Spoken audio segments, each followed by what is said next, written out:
What is up, everybody? It is Alex from Heavy New York calling from Zoom again, and this time we are here with Alex of the Almighty Malevolence. It is great to have you here, man. Thanks for being here. What's up, man? Thank you very much for having me.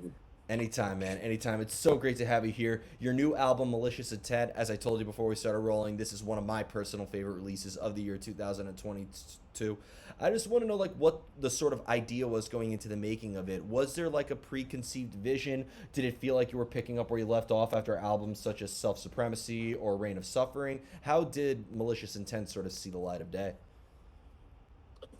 So when we did the EP or when we released the EP at the start of lockdown, we kind of had some ideas in the like that we when we were writing for the EP, we had some ideas that basically didn't end up turning into anything, but we knew that we did eventually want to use them.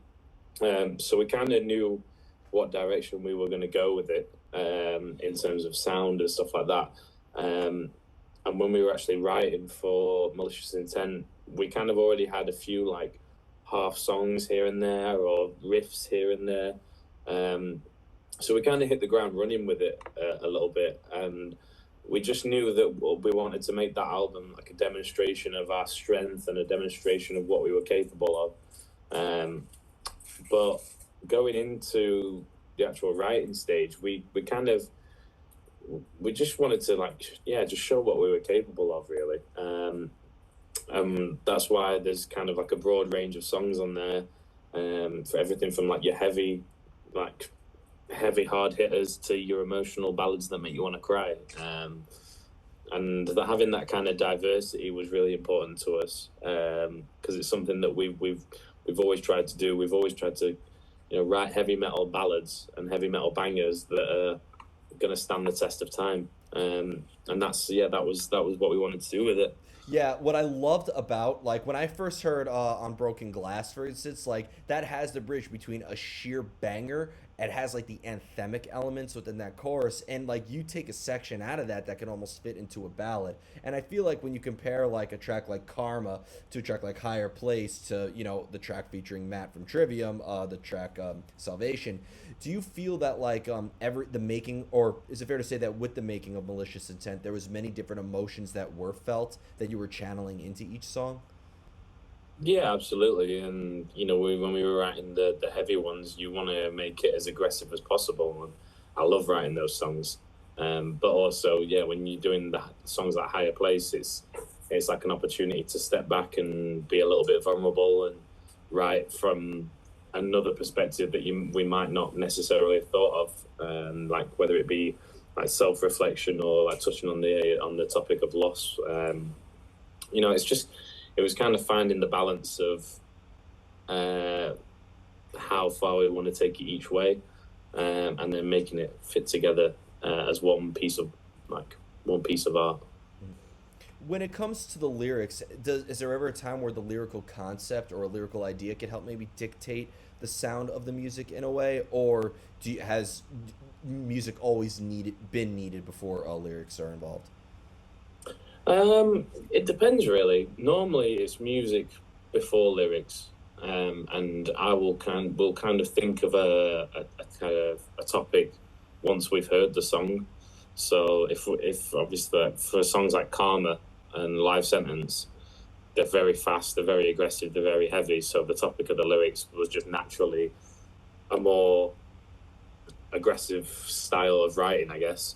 But we've started trying to do, like with the stuff that we're writing now, is maybe thinking of the topic before we even start writing the music, and trying to think how it's going to fit together beforehand. So it just depends. It depends on the vibe of the song, but usually it's music before lyrics, and then we kind of pick our topic of lyrics from that. And I rarely ask this question, but the lyrics to "On Broken Glass" is actually like when you're referring to second guessing for the thousandth time in a way. Is that like almost reflective of like an inward aspect? Are you like second guessing yourself, or is it almost kind of like a track that's calling somebody out for always second guessing themselves? No, it was definitely like a self-reflective thing. That song, you know, in particular, was written when we were. It was written from more of a personal point of view, but I wanted to try and make it so that it would resonate with anyone who was listening to it, and they could apply it to their own situations. And that's something that I try and do with all of our songs. Is like I try and stay away from the wishy-washy lyrics that don't really mean anything, and think, right, how are people going to listen to this, and what are they going to take away from it? So yeah, we definitely try and think more now about like the whole song together, and how what we want to say with our lyrics throughout the whole song. You know what I mean? Mm-hmm. So yeah, but Unbroken Glass is probably one of my favorite songs we've ever written. That the chorus, I think, is like, I think it was the hook of the year, to be honest. Again, I love it is such an anthem in a way, like that I think. And you know what I think is, and I don't even just refer this with this particular song, but I think really just the sound of Malevolence in general. When you compare Self Supremacy to, you know, all the albums that you've put out with this, I feel like it's almost kind of like going through multiple dimensions. A lot of people like, and by no means am I trying to pigeonhole you guys, but I definitely have, you know, for journalistic standpoints and marketing purposes, have put you into the UK metalcore sort of sound in a way. But you guys don't sound like Architects or Bring Me the Horizon or While She Sleeps or anything like that. But and then I've also put you in the category of like an old school metalcore vibe with a band like Shadows Fall or Killswitch Engage. In a way, you definitely have kind of like multiple dimensions within your sound. The many different influences of Malevolence are clearly present on your sound. Yeah, absolutely. Because we you know we're all metalheads, like all of us in the band, and we've grown up listening to bands like Killswitch and Chimera, Lamb of God, Pantera, all these like Hatebreed, all these like old school heavy metal bands. And what we kind of want to do with our sound is just write the you know what we feel is proper heavy metal, and we obviously draw influence from a lot of different genres. But at the end of the day, it's just heavy metal. So, and I like being able to have the diversity to write songs like Higher Place and Turn to Stone and stuff like that. But it's important for us to keep it heavy, I think, and like keep it true to like what we've grown up listening to. Definitely. So yeah, it's an important one for us. Yeah. Circling back to the lyrics though, because you have just as many different sources of lyrical inspiration as you do musically in a way. When you are writing about something that's internal versus something that's external, like depending on the subject matter in a way, does it resonate with you or hit you in a different spot depending on what the lyrical subject matter could be about? Or in the end, when you're singing it, the energy is very much the same?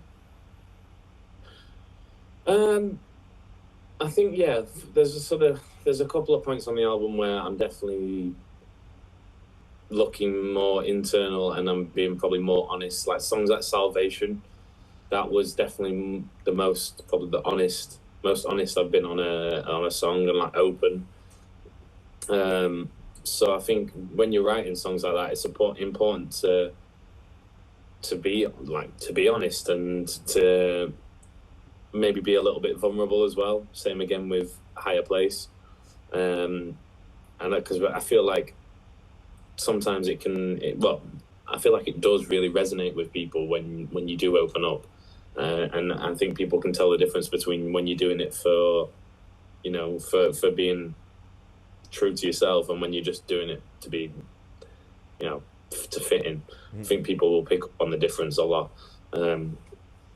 And I feel like people have done on this album. You can really tell, like on like songs like Salvation and Higher Place. I think you really hear it in our sound that we're not trying to imitate. We're just trying to do what we feel and say what I feel is right and relevant at the time. And like songs like Salvation deals with like the struggles of mental health and touches on the topic of that.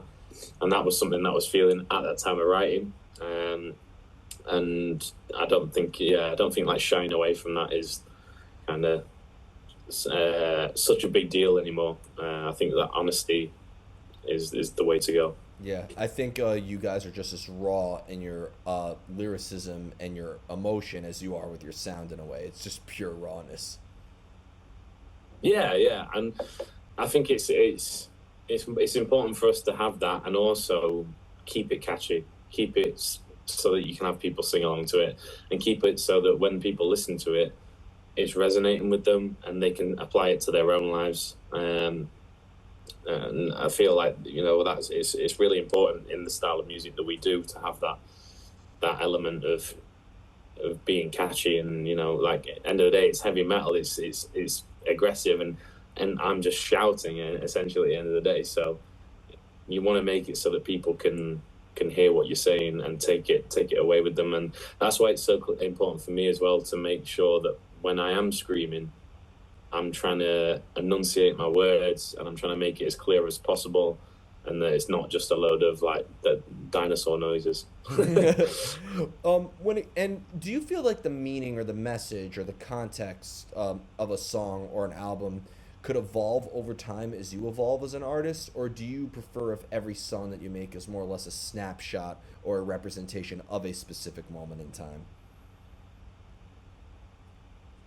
I like it to be both, to be honest. Like, I feel like some of the songs that we've written over the years, like, definitely are a snapshot of where I was at that point. For example, like the first album, a lot of the subjects that I touch on in the first album, I wouldn't necessarily sing about now, but it's still relevant, and so it may not be relevant to me, but to someone listening, or to someone who's never heard of us before, it may still be relevant to their situation. So I think having like a balance of both is quite cool. Yeah. And do you want, like, could a listener's interpretation of it, even if they interpret it in a very different way than what you were originally conveying, do you think that when you bring art into the world and people experience it and interpret it, that that adds another layer of context as well? Absolutely, yeah. I feel like that's the whole point of art to me. I think is like people interpret art and in so many different ways, and that how they interpret it will be different depending on where they're at in their lives, what kind of stuff they have going on outside of music. Um, and I like that a lot. I like that people might have a moment of self reflection when listening to one of our songs, or they might have a moment of, right, I'm going to go out, I'm going to smash my day, I'm going to achieve everything that I need to do.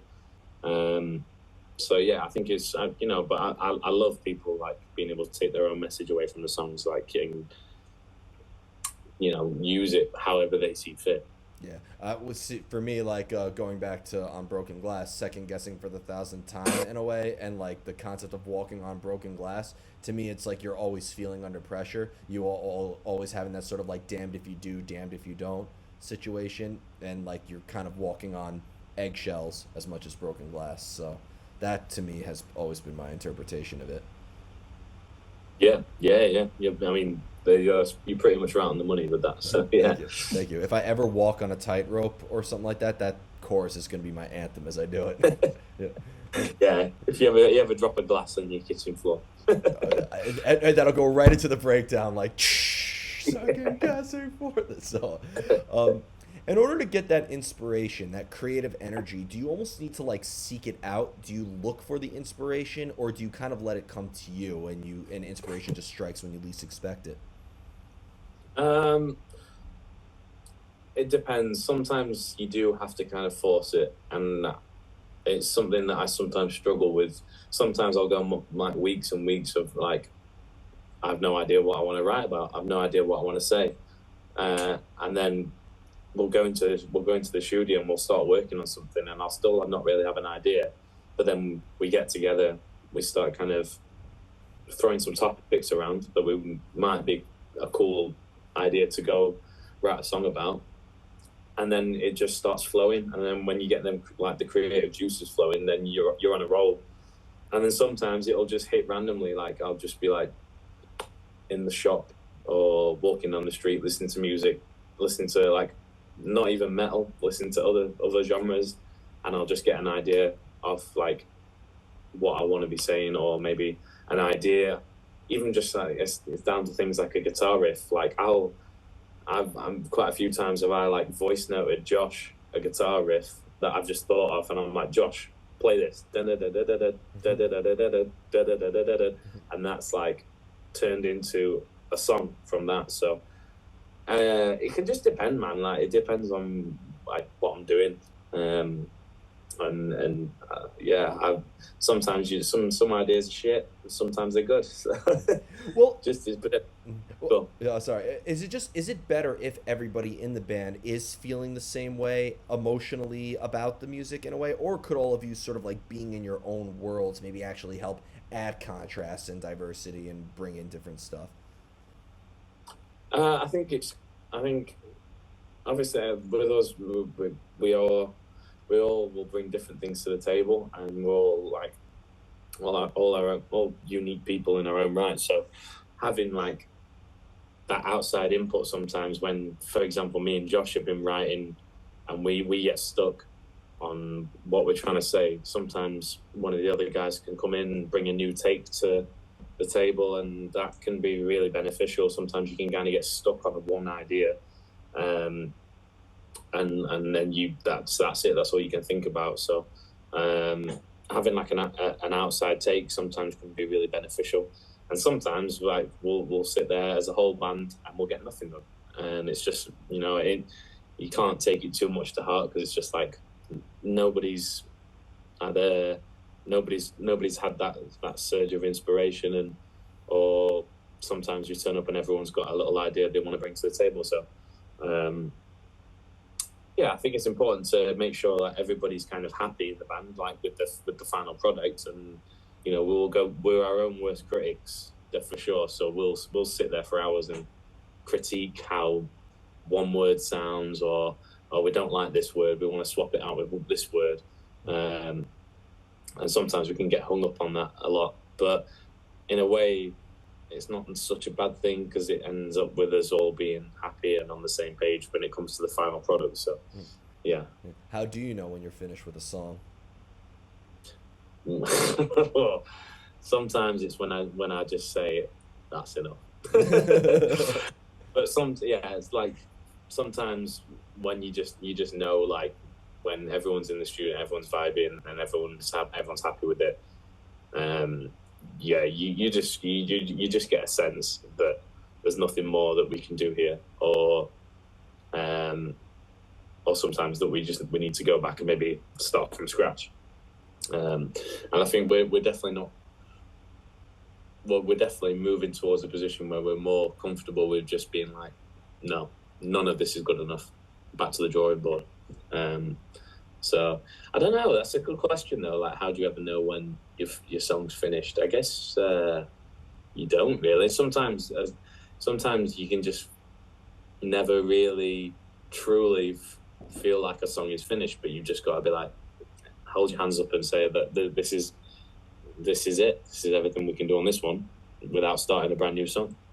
It's my favorite question to ask everybody for a reason, and because it stumps everybody to how you know when you are finished with a song. But I think it, like, knowing when to stop is like always like the one of the hardest parts. Like knowing when to start and knowing when to stop are always seems to be the most difficult part for everybody. Yeah, absolutely. Yep. And some people assume that like the songwriting starts just when an album cycle ends and they have to go in and release another album. But the road is an inspirational place. A lot happens in a 2-year album cycle, so inspiration can strike at any moment. Yeah, absolutely. And like we'll pick up inspiration, or we're always we're getting better at kind of keeping the ball rolling when it comes to writing. So sure.